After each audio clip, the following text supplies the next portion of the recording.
Capítulo 8. Bem-aventurados que têm o coração puro. Deixai vir a mim as criancinhas. Bem-aventurados que têm o coração puro, porque verão a Deus. Mateus 5, 8. Então apresentaram-lhe umas criancinhas para que ele lhes tocasse. E como os seus discípulos repreendessem com palavras rudes os que as trouxeram, Jesus, ao ver isto, zangou-se e disse-lhes: Deixai vir a mim as criancinhas, não o impeçais, porque o reino dos céus é para os que a elas se assemelham. Em verdade vos digo, todo aquele que não receber o reino de Deus como uma criança, não entrará nele. E abraçando-as, abençoou-as, impondo-lhe as mãos. Marcos 10, 13 a 16. Comentário de Allan Kardec.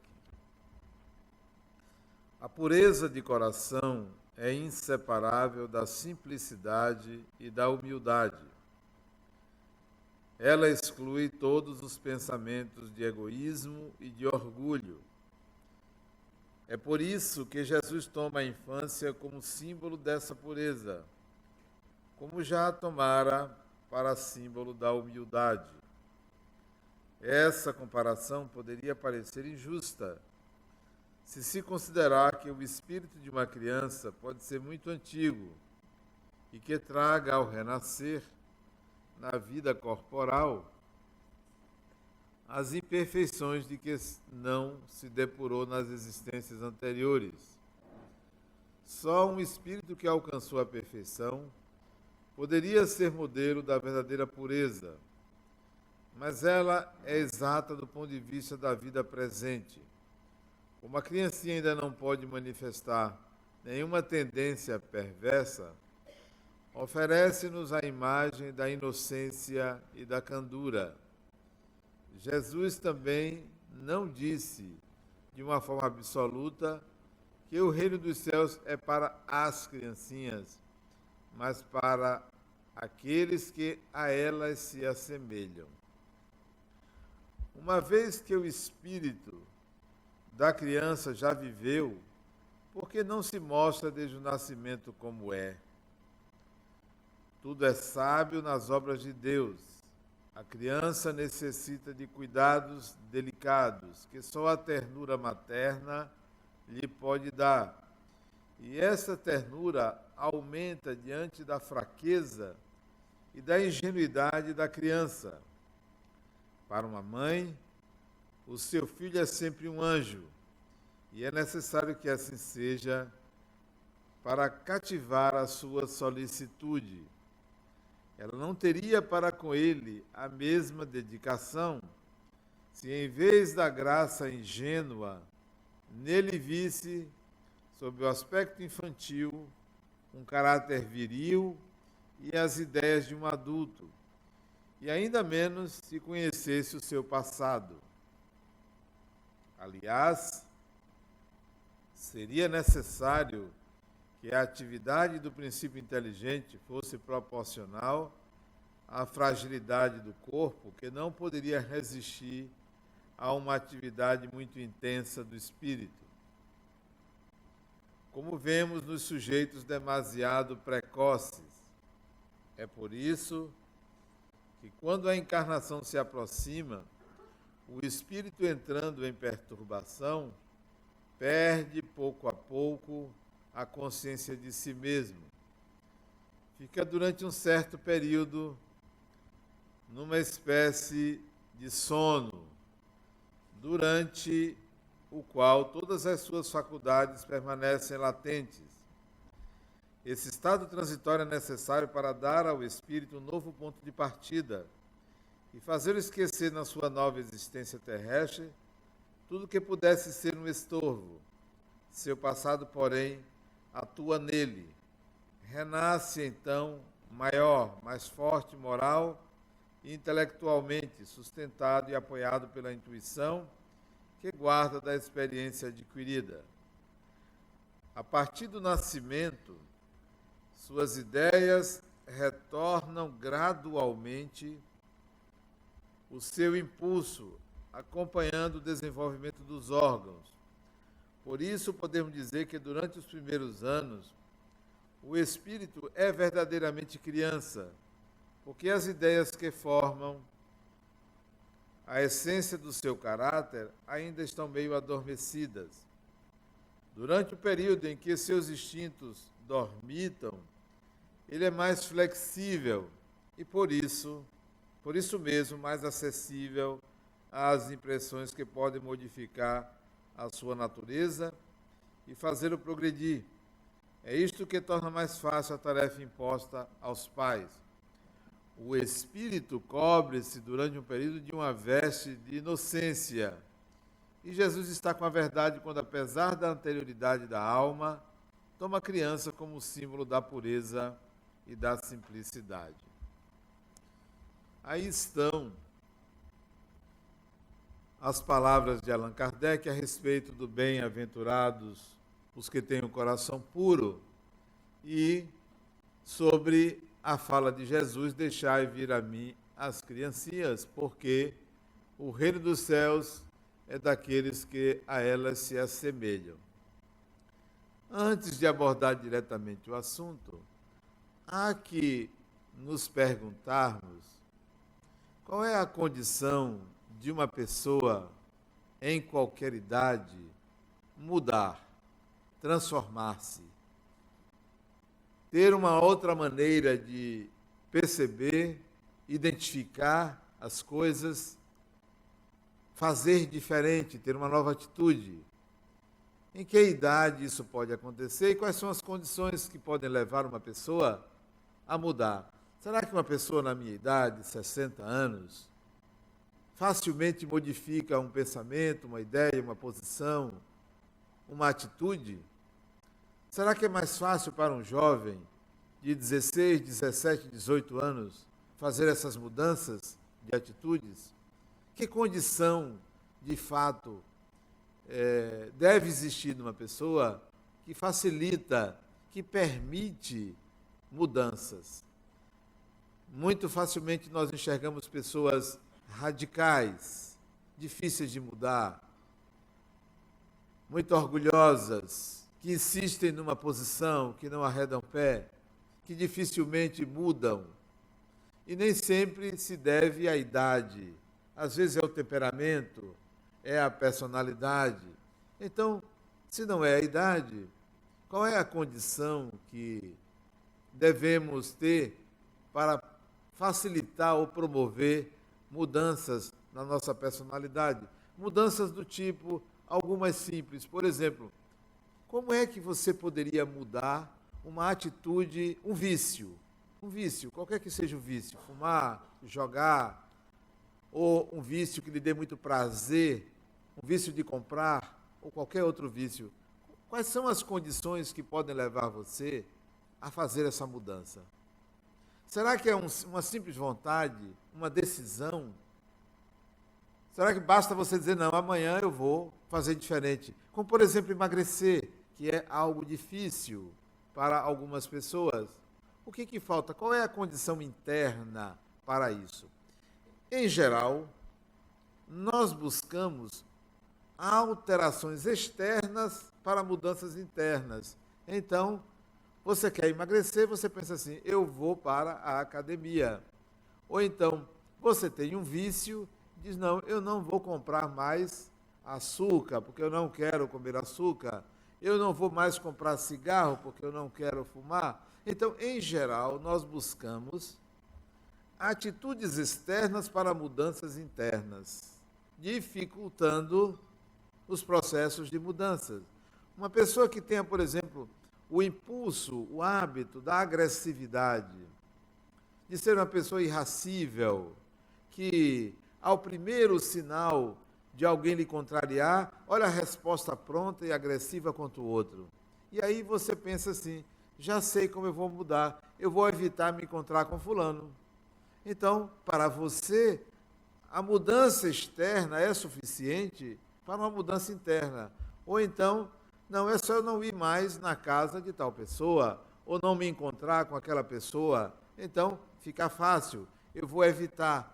Ou então eu vou fazer o seguinte, eu vou me calar. Eu vou me calar, porque calando eu estou mudando. Quando na realidade não é a voz, não é a fala, na realidade é a forma, é o formato, é algo mais interno.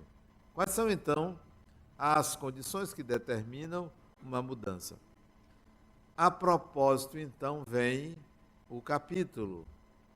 Será que não é um estado que se assemelha ao da criança que permite mudança?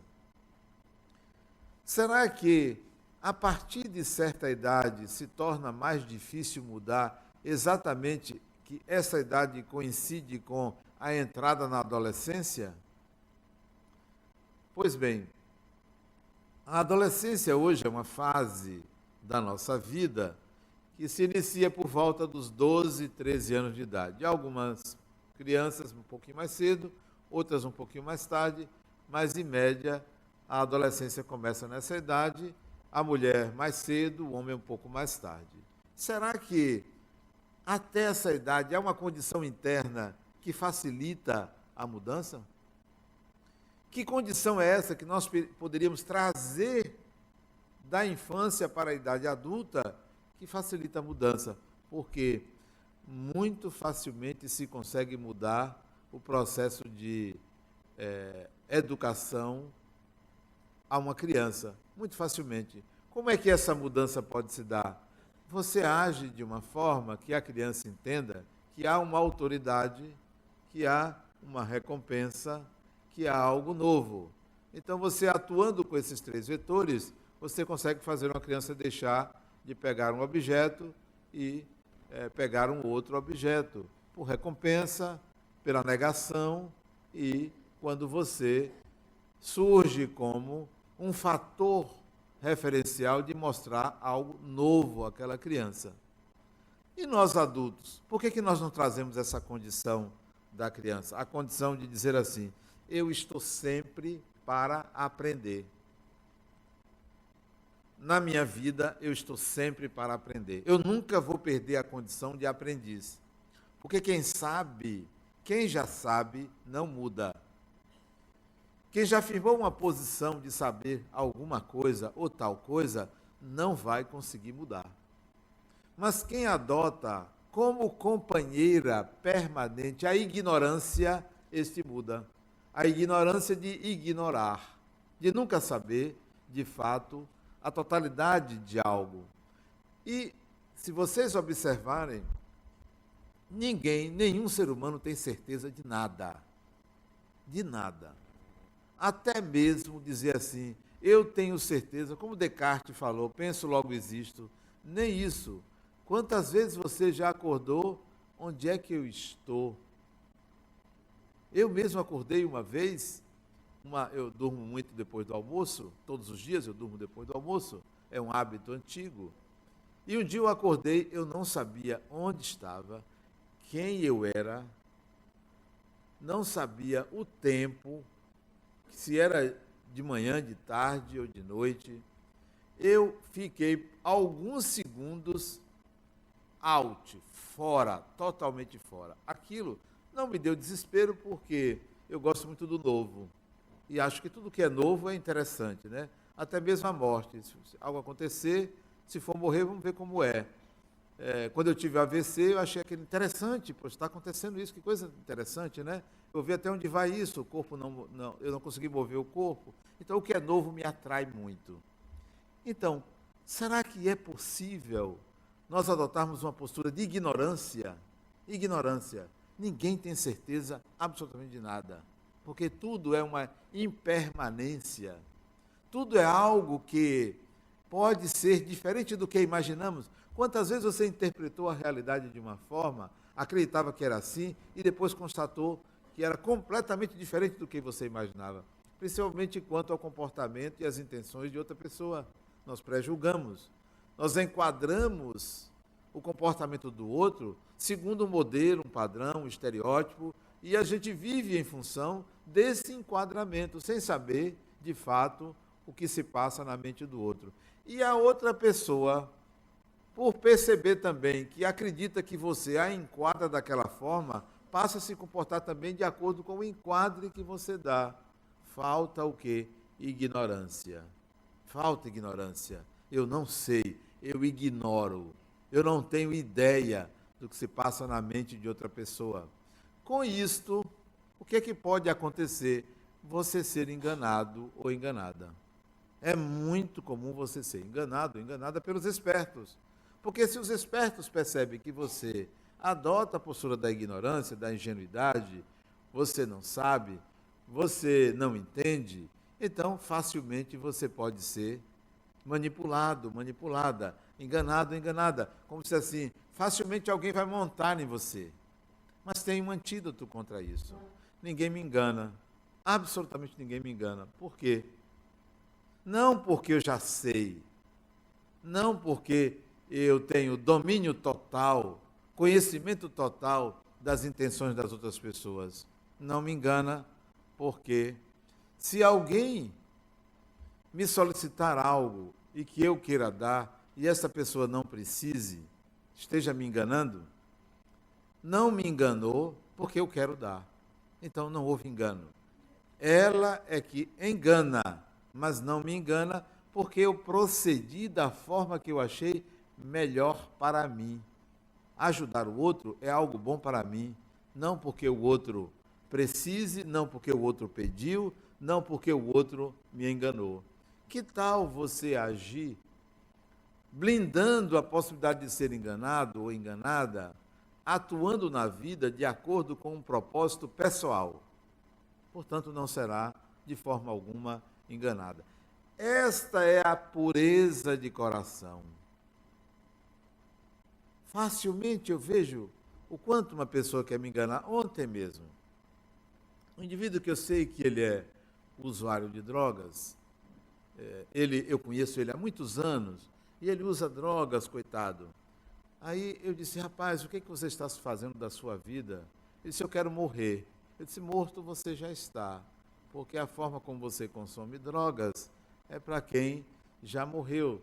Apenas está no corpo, mas a sua vontade, o seu desejo, a sua vida é semelhante a alguém que já morreu. Ele disse, então me ajude. Eu disse, eu quero lhe ajudar. Ele disse, então me dê um dinheiro. Eu disse, mas você vai comprar a droga? Ele disse, eu preciso disso. Eu disse, olha, eu vou lhe dar um dinheiro, embora talvez você vá comprar droga, mas eu queria que você, quando usasse esse dinheiro, você pensasse em mim, pensasse no que me agradaria, não pensasse só em você. E tirei da carteira um dinheiro significativo e dei a ele. Tirei R$2 e dei a ele. Ele disse, só isto, com isto não, dei R$2, isso não dá para nada. Eu disse, dá sim. Para o que eu quero para você, dá. Para o que eu quero para você. Não, você não vai me enganar, porque eu quero algo para você e eu vou fazer aquilo que eu acho que devo para você. Esta condição, que é para mim a condição da criança, deve permanecer ao longo da nossa encarnação. É a condição do aprendiz, que é a melhor condição. Eu não sei de nada. Mas esse não sei de nada não é uma omissão quando você de fato sabe alguma coisa. Quando eu sei alguma coisa, eu vou expressar o que sei. Mas quanto ao que se passa na mente do outro, não é possível ninguém saber. Olha o detalhe.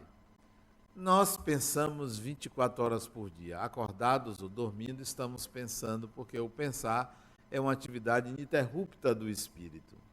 Vocês acham que os espíritos desencarnados que participam de suas vidas, que os acompanham, que vão às suas casas, que influenciam, sabem o que vocês pensam? Não sabem. Mas nós criamos a paranoia de achar que tudo que a gente pensa, os espíritos sabem. Nós achamos que estamos diante de um grande Big Brother. Sabe-se de tudo, tem câmera por tudo quanto é lado.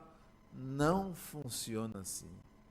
O que se passa no seu mundo mental, isto é, a formulação das ideias, é acessível apenas a um ente, Deus, nem a você, você sabe a origem do seu pensar. Só é acessível a Deus. Aí vocês perguntariam para mim, mas então, como é que os espíritos conseguem influenciar nossas vidas? Pelos efeitos do pensar, e não pelo pensar. Pelos efeitos das ideias, e não pelas ideias. Então não sabe o que se pensa, o que se passa na sua mente. Digamos que você esteja pensando agora, aqui, um pensamento que eu considero bom, mas inadequado. Pensando em comer um pudim. É um pensamento bom, mas inadequado para o momento. Será que um espírito vai saber que você está pensando no pudim? Se o pensamento que você tiver, a vontade for tão grande, gerar uma imagem mental, ele verá a imagem, por causa da intensidade do pensar. Mas o pensamento relâmpago de pensar no pudim, como nós estamos pensando aqui agora, não, isso não é acessível. Mais ainda, e se você tiver um pensamento adequado neste momento, de lembrar-se de uma pessoa querida e se sentir alegre por pensar naquela pessoa, aqui e agora. A pessoa não está presente e você pensou um pensamento gostoso de reencontro, de alegria. Isto é percebido pelos espíritos? Também não. Eles não vão saber que você está pensando em fulano ou fulana. Porém, este pensamento vai provocar uma consequência em você aqui e agora. Que consequência é essa? A sua luminosidade. A sua luminosidade. Nós somos luzes. Nós somos luzes. Se você sair do corpo e olhar os espíritos encarnados e desencarnados, você vai ver que têm colorações, têm intensidades. Quando você pensa algo desse tipo, você amplia, intensifica a sua luminosidade. Então, isto é perceptível que você está tendo um bom pensamento, mas não o conteúdo do pensamento. Espíritos mais adiantados, sim, esses podem ter, resguardando a intimidade de cada um, acesso ao pensar um do outro, mas não a totalidade. Ora, se é assim, então, como eu posso mexer no meu mundo íntimo, no meu modo de pensar, sem ser por medo de que algum espírito saiba o que eu estou pensando? Sem que seja por receio de que meus pensamentos vão me levar para o umbral ou para uma situação ruim. Sem ser por esse mecanismo repressor de transformação. Se esse mecanismo repressor de transformação funcionasse, nós teríamos uma sociedade feliz depois de milhares de anos de civilização. É preciso uma outra condição para a mudança, que não seja pelo medo ou pela repressão. Se você chega para uma criança e bate nela quando ela faz uma malcriação, não pense que você educou a criança, você reprimiu o ato. Reprimiu o ato. Mas há o aprendizado da criança. Sempre que eu erro, eu apanho. Bater é uma forma eficiente de mudar. É isso que a criança aprende. É isso que nós aprendemos. Não estou me referindo a algo simples e sutil do contato da mãe com a criança. Eu estou falando de algo mais intenso, bater numa criança propositadamente para educá-la. Fora outras maneiras que nós pensamos que estamos educando, que estamos modificando o comportamento de alguém através de formas repressoras. O processo de mudança requer esta condição trazida por Jesus. Requer essa condição. Como é que eu vou mudar? Eu só vou mudar se eu me colocar nesse estado de ignorância, nesse estado de inocência, nesse estado em que eu estou aberto para aprender. Essa é a condição fundamental. Se você não está aberto para aprender, você vai desencarnar cristalizando uma posição, uma postura, uma ideia, um caráter, que vai ser difícil, vai precisar de muitos anos para retornar, para tentar alguma mudança. Não tem idade para isso. Não tem idade. Ah, mas é porque você, dizem para mim, é porque você não passa pelo que eu passo. Eu digo, cada um tem o que merece. Se você está passando por isso, é porque você merece. Eu não passo por isso porque eu não mereço. Se eu merecesse, eu passaria por isso. Não, eu não preciso estar passando pelo que você passa para entender que o que você passa advém de sua maneira de ser. Tudo que nos acontece vem por uma circunstância interna, por uma condição interna. Se você abrir, ou se você se abrir desta forma para o mundo vai responder a você de uma outra maneira. Mas, por enquanto, você se fecha num casulo, numa maneira de ser totalmente cristalizada, sem abertura, sem a possibilidade de voltar atrás, a possibilidade de recuar, ou de admitir que você errou, que você se equivocou. Pelo menos admitir para você, se você não tiver a humildade de admitir para os outros. Para você, você tem que admitir que você se equivocou, para que você possa mudar. Um outro capítulo da pureza de coração diz respeito à energia. Me ative a falar da pureza de coração quanto à receptividade do espírito para aprender. A possibilidade de a gente diminuir o orgulho e a vaidade e aprender sempre com o outro, com a vida. Mas e a questão da energia? O que é ter o coração puro? Tudo que você pensa e sente, todas as emoções que você gera, quando você tem ciúme, quando você tem alegria, quando você tem medo, quando você tem raiva, quando você sente gostar de alguém, quando você intenciona fazer alguma coisa contra alguém ou a favor de alguém, você está gerando energia. Melhor ainda, você está mobilizando energia. Essa energia, ela às vezes é sutil, às vezes ela é densa, às vezes ela é suave, às vezes ela é intensa. A questão é, qual é a qualidade da energia que você gera à sua volta? Qual é a qualidade?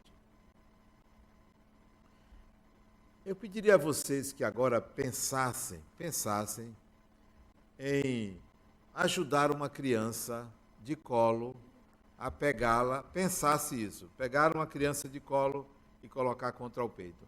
Pensem isto agora, por favor, pensar nisto. Ato contínuo, levante a mão direita na altura do peito, assim, como eu estou fazendo aqui agora. Levante. Pense na imagem de pegar uma criança no colo. Veja se você consegue sentir que você está emitindo energia sutil que sai pela sua mão direita, do peito para a mão direita. Pense em acolher uma criança e veja se você sente sair da sua mão energia, fluido. Isto é gerado, pode recolher, isto é gerado pela emoção que você cria. Todas as vezes que você cria uma emoção, você mobiliza energias que saem do seu perispírito, que saem através do seu corpo, que se mistura à vitalidade corporal. Então você emite uma quantidade de fluido carregado de vitalidade corporal. É assim que a gente cura e se cura. É assim que a gente mexe com as defesas orgânicas, pelas emoções que nós geramos, pela qualidade da energia que nós emitimos. Então, resta-nos cuidar da nossa vida emocional, porque a nossa vida emocional mobiliza energias. A pureza de coração requerida no Evangelho segundo o Espiritismo diz respeito à sua capacidade de emitir uma energia saudável, sutil, penetrante, que alcance o outro, além de sair de você, que alcance o outro. Eu sou uma pessoa que gosto muito de abraçar. Acho que é carência. Adoro abraçar. Homem, mulher, não tem essa distinção de sexo, não, que eu acho isso bobagem. Gosto de tocar as pessoas. Acho fantástico tocar o ser humano. E todas as vezes que eu abraço uma pessoa, eu tenho vontade de emitir fluido para aquela pessoa. Vontade. E se eu estiver doente fisicamente, será que vai passar para aquela pessoa? Se a qualidade do meu fluido realmente for degradada, doentia, aquilo vai emanar de mim. Bom, mas será que o outro recebe? A questão não é a emanação. Se você estiver doente, você vai emanar fluidos doentios, sim. Como quem bebe, uma pessoa que está alcoolizada, se for desejar o bem para alguém, quando esse desejo atravessar o corpo físico, vai sair com teor alcoólico. Pequeno, mas vai sair.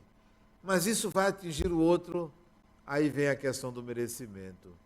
Não se preocupe com a qualidade do fluido do outro, se preocupe com você. Daí não há problema nenhum abraçar uma pessoa que esteja doente. Me lembro há muitos anos atrás, eu era jovem, ia ao leprosário. Primeira vez que eu fui ao leprosário, ao hospital de hanseníase, como se chama, eu fiquei receoso de tocar naquelas pessoas. Fiquei receoso. Era muito jovem, tinha 20 anos, 20 e poucos anos. Vou ou não vou? O que eu faço lá? Eu vou ficar distante. Mas, graças a Deus, ante a minha indefinição sobre o que eu deveria fazer, quando eu cheguei no leprosário, avistei uma senhora que ela não tinha os pés e não tinha os dedos das mãos. Era um cotoquinho. Carequinha ela, devia ter seus 70, 80 anos. Chamava-se Silunga. Isso já fazem 40 anos atrás. E quando eu avistei ela, uma voz me disse assim: abrace. Abrace. Abrace, porque poderia ser você. E eu não me contive, fui lá e abracei Silunga. Nunca mais tive preconceito a abraçar uma pessoa, independentemente das suas condições. Às vezes eu abraço tem um cczinho, tem um cheiro assim, mas eu já me acostumei com o cheiro humano. Com o cheiro humano. O cheiro das pessoas. Não apenas com o perfume das pessoas. Então, não se preocupe com aqueles que emitem energias desagradáveis, porque você não as merece, porque você quer doar. O melhor antídoto para o mal que vem do outro é o desejo do bem àquela pessoa. É o melhor antídoto. Não lhe atinge. Tem gente que diz assim: poxa, a inveja de tal pessoa me atingiu. Não foi a inveja da pessoa. Não foi. É a sua inveja que sintonizou com a inveja do outro. É a sua. Trate da sua. Não tenha medo da inveja do outro. Não tenha medo de uma pessoa que lhe deseja mal, que você sabe que a pessoa lhe quer mal e que a pessoa tem atitudes contra você. Não se preocupe. O mal pertence a quem o emite. Sempre pertence a quem... É igual ao sonho. O sonho pertence ao sonhador. O mal pertence a quem o emite. Então, não se preocupe. É nesse sentido que a pureza de coração é colocada. no sentido de que nós vivemos num sistema de emissão e recepção de luz, de energia. E isso, a intensidade varia com a qualidade dos seus pensamentos, com a intenção, com o desejo. Você estará manipulando esses fluidos a partir do chakra cardíaco, que é o chakra que trabalha a bondade, a doação, o amor. Então, é por aqui que essa energia sai. É por aqui que você está modelando a sua volta. Então, a energia a que me refiro, ela deve ser muito bem trabalhada por você. A todo momento você está emitindo e recebendo energia. A todo momento. Nós somos canais. Nós somos canais de entrada e saída. É como um celular que recebe uma frequência e decodifica essa frequência de acordo com o chip que tem aqui. Nós somos isso, nós recebemos energia e distribuímos de acordo com a qualidade da nossa pessoa. Então é possível você manipular isso. Às vezes eu estou numa fila, em banco ou sentado esperando, eu fico observando as pessoas. E aí às vezes eu escolho uma pessoa e digo, eu vou emitir uma energia boa para aquela pessoa. Está assim com a cara triste, né? Deve estar obsidiada, né? Coitada. Vou emitir. Isso tem um efeito quase que imediato. É possível observar a mudança da qualidade vibratória daquela pessoa. É possível você perceber, sentir. Eu estava andando com meu genro esses dias e ele disse, não, vamos na casa de fulano, vai ter lá o aniversário de não sei quemzinho, conhecido seu, tal, vamos lá. Eu disse, eu não vou. Por quê? Porque quando eu vou na casa dele, eu sinto o meu corpo tremer, porque tem uma vibração lá que eu não consigo lidar. Porque esse não sei quemzinho que eu conheço, gosta de tomar umas, e como eu não bebo, toda vibração alcoólica me causa algum tipo de atrapalhação física, alguma vulnerabilidade minha. Devo ter bebido no passado demais, e aí no presente hoje eu sou muito sensível ao álcool, né? Não bebo desde adolescente. Então não vou porque a vibração me atrapalha. Vá em meu lugar, me represente, diga que eu não vou até que ele baixe o consumo alcoólico, né? Que eu já falei com ele, com não sei quemzinho, sobre isso. Veja quais são as suas vulnerabilidades. O problema está em você, o problema está em mim. O nosso coração é uma espécie de termômetro da nossa vibração. O que se passa na sua mente é apenas ideia. O que se passa no seu coração é vida. A vida acontece no nosso coração. E a gente pensa que é em nossa mente. É por isso que quando você diz eu, você não faz assim, eu. Você faz como? Eu. Você toca no peito. Porque você atinge o chakra da vida, que é o chakra cardíaco, é o chakra da vida. Ali a vida. É ali que circulam os deuses e os demônios. É no chakra cardíaco. Então, cuide do seu coração. Cuidar do coração não é estar à procura de uma cara metade. Não é. Isto é um refresco. Ter uma cara metade é uma merenda. É uma merenda, é um refresco, né? É uma coisa boa ter uma cara metade, mesmo que não valha nada, é alguma coisa que pode nos trazer uma compensação, um alívio em alguns momentos. Cuidar do coração não é ir atrás de alguém, ou mendigar afeto, ou estar à procura dessa cara metade.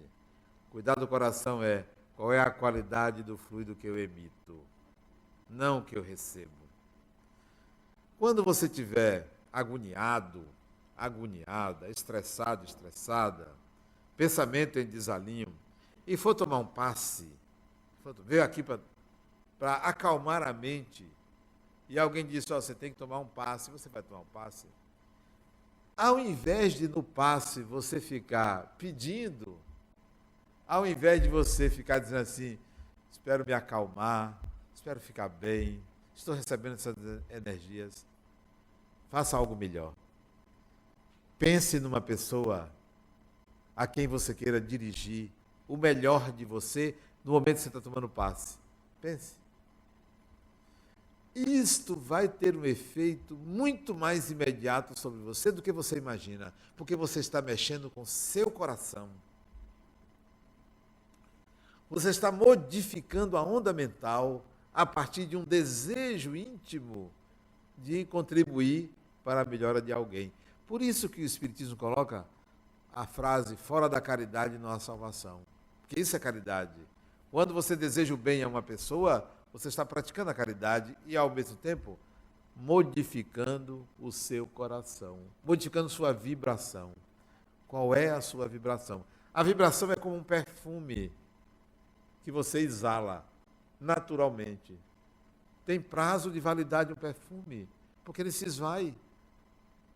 Ele se esvai. Se você deixar um perfume aberto, em pouco tempo ele vai embora. Assim é a sua vibração. Você exala. Por onde você passa, os espíritos sabem, olha, chegou ali alguém que vibra noutra faixa. E às vezes nem lhe enxerga, porque você está numa faixa inacessível de vibração, de desejo, de emissão de luz e de energia. É uma prática comum, pessoal, de estar buscando para quem emitir vibrações. Para quem emitir? Aquela que considero a vibração de cura, que sai da alma, que sai do organismo, que fulano se sinta bem, que aquela pessoa se sinta bem. Quando vejo um acidente na rua, que as pessoas param para olhar, eu não sou médico, não sou policial, não tenho como ajudar. O que é que eu desejo? Que tudo fique bem, se desencarnou ali no asfalto, que tenha um bom retorno, porque morrer é retornar, que tenha um bom retorno. Se ainda há condições de sobrevivência, que fique bem, que se sinta bem e vou seguir o caminho. Mas tem gente que faz isso para dar notícia. Olha, eu vi um acidente, quer saber de detalhes para poder contar depois. Tem o prazer de ser arauto das tragédias. Tem gente que adora falar de uma tragédia, de um acidente, de um assalto, de uma coisa grave, e não se lembra de que escândalos são necessários, mas ai daquele que for causa de escândalo. Dê o seu melhor nesses momentos. A melhor forma de você se situar para transformar, a melhor maneira de você mudar, é você entender que o mundo externo, a realidade, é una. Não há contradições no mundo. Não existe contradição no mundo. Só há contradições dentro de você. Enxergar essas contradições é fundamental para você estar aberto a mudanças. Porque se eu me vejo uma unidade, se eu me cerco de uma identidade única, se eu me acho íntegro internamente, inteiro, eu só vou ver contradição nas pessoas e no mundo. Mas se eu olhar para mim e ver, Adenauer, você tem tanta contradição, você ora pensa isso, ora pensa aquilo, age assim com um, age assim com o outro, você pensa A, depois pensa B. Se eu olhar essas contradições em mim, eu vou conseguir mudar. Vocês podem pensar assim, mas vai me trazer uma confusão muito grande eu pensar que eu sou cheio de contradições. Sim. Sabe por que vai ficar confuso? Porque você tem várias encarnações jogando poeira debaixo do tapete. Várias encarnações acreditando que você é o que você não é. várias encarnações negando quem você é. Então é claro que se você olhar as contradições internas, você vai se sentir confuso. Eu prefiro você confuso do que você perfeitamente moldado a uma personalidade que não é você. Nós somos espíritos imortais. Acreditando ou não, nós somos espíritos imortais e carregamos muitas contradições internas, que nós precisamos mostrá-las. Mostrar o quanto eu cometo equívocos. Mostrar minhas fragilidades. Será que você tem coragem de mostrar a sua vulnerabilidade, a sua fragilidade? Será que tem coragem? Coragem diante de uma pessoa que você não gosta, você mostrar que você é inferior? A maioria não tem essa coragem. Tenta superar a fragilidade mostrando o que não é, vivendo uma vida inautêntica, uma farsa, uma fortaleza que não existe. Bem-aventurados os que têm o coração puro, quer dizer, seja autêntico, seja natural, seja espontâneo, mostre os seus defeitos, só assim você muda, mostre o quanto você precisa ser compreendido, compreendida. Não mostre a fortaleza quando ela não é necessária. Ela é necessária quando você precisar superar as suas deficiências, mas não diante do outro. Por último, um conselhozinho, um dever de casa. Os nossos mestres estão dentro de casa. Com quem nós convivemos são as pessoas que merecemos nessa encarnação. Se moramos sozinhos, são os nossos vizinhos. Aquele que você não gosta, aquela que você fala mal, são seus mestres. São essas pessoas que merecem o melhor de você. Portanto, comece na família. Comece na família. Marido, mulher, filho, filha, pai, mãe, irmão, irmã, agregados, domésticos, com quem você convive. Estabeleça como meta, não os seus amigos, começar a fazer e viver o melhor com estas pessoas. Essas pessoas que às vezes você acha que são difíceis, que você arreda pé dizendo que você tem razão. Mude você. Se você mudar, muda o mundo, muda o seu mundo.